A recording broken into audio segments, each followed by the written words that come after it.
What if America paid everyone to own a pet? Imagine opening your phone and seeing a headline. The government is going to pay you personally in cash to own a dog or a cat or a parakeet if that's your thing. No catch, no fine print. Just a check every year for having a pet.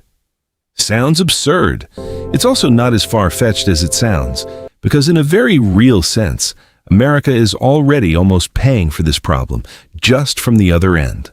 Let's find out what happens if the country flips the script. First, the actual cost of owning a pet today. The average pet parent spent about $2,360 in 2025, and that number keeps climbing.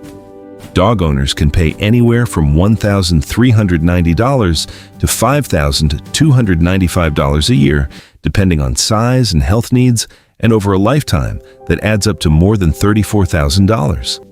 This is not pocket change, and it's a big reason a third of older Americans who don't own a pet say the honest answer is they simply can't afford one. So here's the hypothetical. What if, instead of leaving that cost entirely on individual families, the federal government issued something like an annual pet stipend? Let's say $1,000 a year per pet to help cover food, vet visits, and vaccinations. Simple idea. Now do the math. There are roughly 95 million pet-owning households in America. If even half of them claim the stipend for one pet each, you're looking at a program costing somewhere around $47 billion a year. For comparison, that's more than NASA's entire annual budget. It's in the same neighborhood as the federal government's yearly spending on school lunches nationwide. This isn't a rounding error. This is a real line item.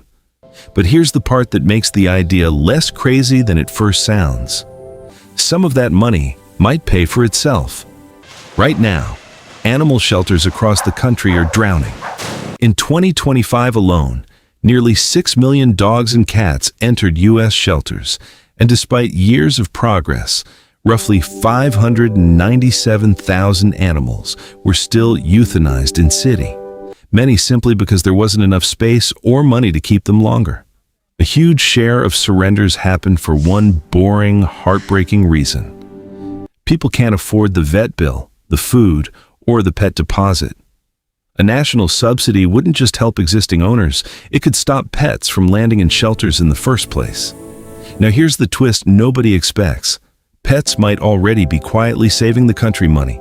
According to the Human Animal Bond Research Institute, pet ownership saves the U.S. healthcare system an estimated $22.7 billion every year. Older adults with pets have fewer health complications tied to loneliness, alone estimated to lower Medicare spending by about $1.8 billion annually. Studies have also linked dog ownership to lower blood pressure and more daily physical activity because someone has to walk the dog, and that someone is you. A smaller scale version of this already exists, and it didn't come from Washington. Several cities quietly subsidize spay and neuter surgery, emergency vet visits, and pet deposits for low-income residents, and the early results show fewer surrenders and shorter shelter stays. Scaling that up nationally isn't a wild leap. It's turning up the volume on something that already works, and a cash stipend isn't even the only way to structure this. Some versions of the idea on the table look less like a check in the mail, and more like a whole reward system built around owning a pet responsibly. Take taxes. Several proposals floating around policy circles suggest a pet tax credit, similar to the ones families already get for kids or home energy upgrades. Maybe a few $100s off your return each year just for having a licensed, vaccinated pet.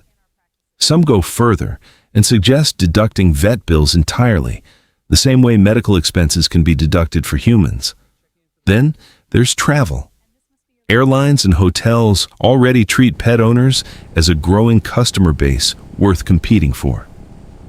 Under a national program, imagine standardized, subsidized pet-friendly travel, discounted pet fees on flights, free in-cabin space for small pets, hotel chains required to waive pet deposits for owners enrolled in the program, Right now, traveling with a pet can tack on anywhere from $100 to $200 in fees.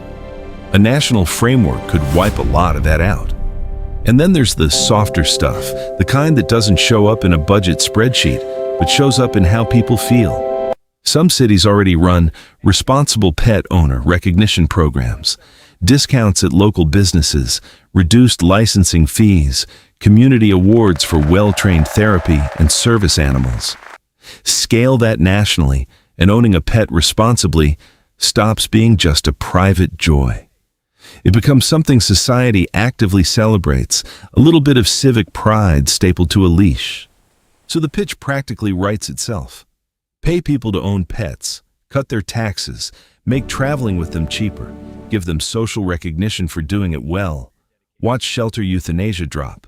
Watch loneliness-related healthcare costs shrink. Everybody wins, right? Not so fast. This is where the hypothetical starts to wobble. The second the government puts a price tag on pet ownership, human behavior gets weird. Fast. If people know they'll get $1,000 a year for having a dog, some number of them are going to get a dog for the money, not because they actually want the responsibility. Shelters already report an entire category of surrenders driven by owners who got a pet impulsively and realized too late what they'd signed up for. A cash incentive doesn't fix impulsive ownership. It could easily make it worse. Then there's fraud, the unglamorous cousin of every good government idea. Who verifies you still have the pet in month 11? Who stops someone from claiming a stipend for cats that don't exist? Every benefits program built on self-reporting eventually needs inspections and enforcement, and that costs money too. Money the $47 billion estimate doesn't include. And then there's the market response, because markets always respond. The pet industry is already worth roughly $165 billion a year, with prices rising faster than general inflation, something industry watchers now call petflation. Hand every owner an extra $1,000, and don't be shocked if vet clinics and pet food companies quietly raise prices to match, roughly what happened with tuition once student aid became widely available. The subsidy doesn't just help the owner, it can help whoever's selling to them. There's a stranger side effect too. An estimated 60 to 100 million cats live as strays in the U.S., outside anyone's household. A stipend tied to registered pets does nothing for them, and it might even push people toward breeders instead of shelters, since a guaranteed subsidy makes a purebred puppy's price tag easier to swallow. A policy built to help shelters could end up quietly competing with them. So would it work? Probably some version could, just not the flat, no-strings-attached version from the headline. A smarter version might cap the subsidy, means test it for lower-income households, or route it directly to vets and shelters instead of bank accounts, the way food stamps go to groceries, not cash. Less dramatic, but more likely to survive contact with reality. Here's what's genuinely true, no hypothetical needed. Pets already act like a quiet social safety net. They keep older adults connected, get people out of bed for a walk, and soften a rough day in a way no policy memo ever will. The real question was never whether pets are worth investing in. It's how. Either way, somewhere out there, a dog is currently sitting by a door, completely unaware that its existence was just the subject of a federal budget analysis, and honestly, that might be the most well-adjusted member of this entire conversation. So here's the real question. If this program existed tomorrow, tax breaks, cheaper travel, a check every year, would you actually trust the government to run it fairly? Or would you rather they stayed out of your pet's business entirely? Drop your answer in the comments. Would you take the money? Or is this one government program too far? Thanks for watching. Subscribe if you haven't.